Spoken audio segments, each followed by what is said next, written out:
¿Qué tal? Buenas noches, Marta Olivia, buenas noches a todo el equipo de En un 2x3. Es como siempre para mí un placer poderles acompañar como todos los lunes. Y bueno, no es la primera vez que TV Azteca está en el centro del escrutinio público. Lamentablemente, como sucede con la mayoría de los medios corporativos, nunca hemos tenido el placer de recibir contenidos de calidad cuando hablamos de sus noticiarios o programas informativos. Probablemente sucede lo mismo con el resto de su programación, pero bueno, eso es otro tema.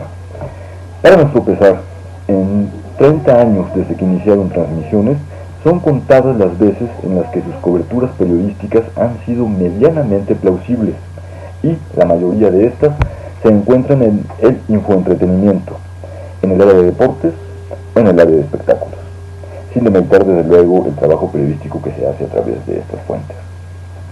Por lo tanto, cuando nos toca hablar sobre esta televisora, nos encontramos con ejemplares perfectos para el análisis en nuestras clases de periodismo, en donde siempre destaca la falta de rigor, el sensacionalismo, los dilemas éticos, el paralelismo político, el desgaste de las fórmulas noticiosas, las líneas editoriales, las condiciones laborales regularmente malas, las relaciones de poder, entre otros temas que parece que no tendrán finales felices en el mediano plazo.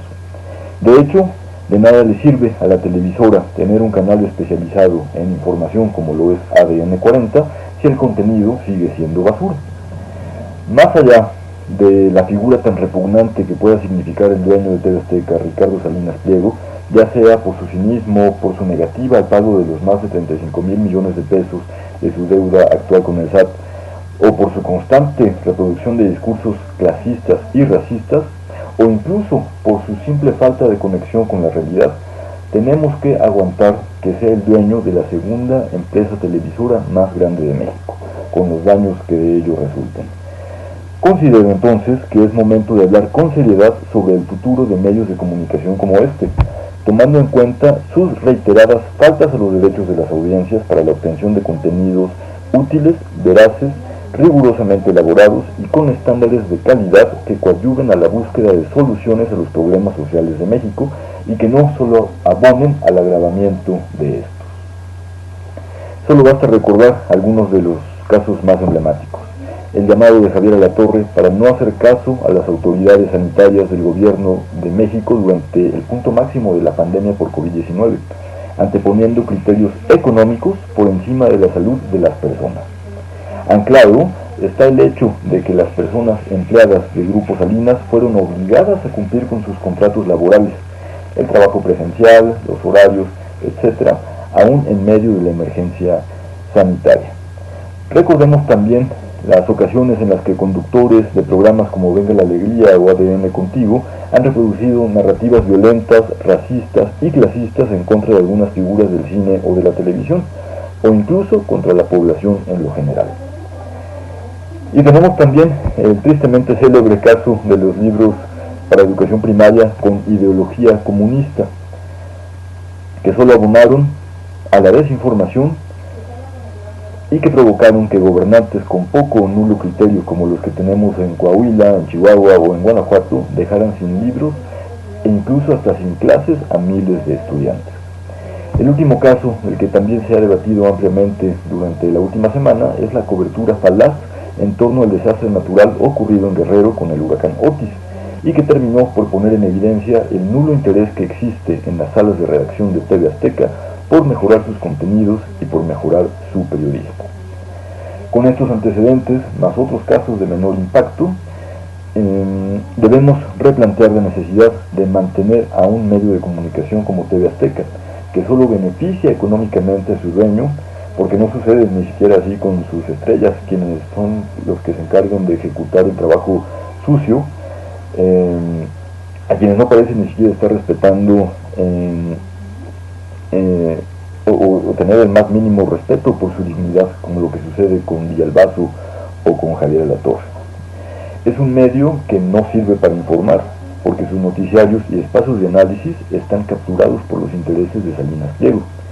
En el más simple de los casos, debería servir para entretener, pero su contenido rara vez capta la atención de grandes masas y sus números de audiencia no suelen ser muy altos, a excepción de un par de programas por ahí de canto, ¿no?, y de cocina.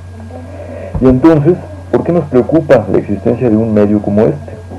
Pues resulta que no se trata simplemente de un medio de comunicación privado que pueda operar sin regulación a diestra y siniestra, sino que se trata de una concesión que le otorgó el Estado mexicano en 1993 y que, por lo tanto, está sujeta a las leyes mexicanas, específicamente a la Constitución y a la Ley Federal de Telecomunicaciones y Radiodifusión, la cual funciona desde el Instituto Federal de Telecomunicaciones. Preguntémonos entonces, ¿en dónde está el IFT, este Instituto Federal de Telecomunicaciones, que debería salvaguardar también los derechos de las audiencias y no solo los derechos para la libertad de competencia de los grandes empresarios de los medios de comunicación? ¿Por qué este gobierno permite que personajes mediáticos como Salinas Pliego públicamente se sigan burlando de la ley y se nieguen a pagar esos 35,000 millones de pesos, entre otras cosas que ha hecho Salinas Pliego? Recordemos que en los artículos 6º y 7º de la Constitución se establecen las garantías para la expresión de nuestras ideas y para evitar cualquier tipo de censura, específicamente aquella que venga desde el ámbito gubernamental.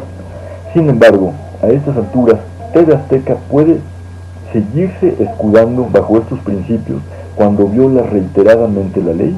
Es una pregunta. Ya lo hemos dicho antes en este espacio, y con esto quiero terminar, y también lo han expresado múltiples colectivos y manifestantes, como en aquella ocasión en la que se solicitó la revocación de la concesión a dicha televisora a través de la plataforma change.org. La libertad de prensa y la libertad de expresión no deben confundirse con la libertad para mentir, para desinformar, para difamar, injuriar o calumniar. Los medios de comunicación que pongan en peligro la vida de un solo ciudadano a través de aquello que publican deben ser sancionados. Pongo a su consideración, si es necesario, llegar a un caso extremo como este, o sea, el retiro de la concesión, porque pueden existir otras vías para ver un cambio positivo en sus contenidos, en lo general, incluso sanciones económicas, aunque parece que creo estar siendo muy optimista en este sentido. TV Azteca ha abusado de su posición para beneficio personal. Así ocurrió durante la pandemia por COVID-19 y así se replica con el huracán Otis. Por lo que la demanda para suprimir la concesión a TV Azteca no es un caso menor. No debería ser tomado como una venganza ni como un berrinche político, sino más bien se trataría incluso de un ajuste de justicia social para las audiencias y para la población en lo general. Con eso termino, deseando poderles saludar la próxima semana. Que estén muy bien. Hasta luego.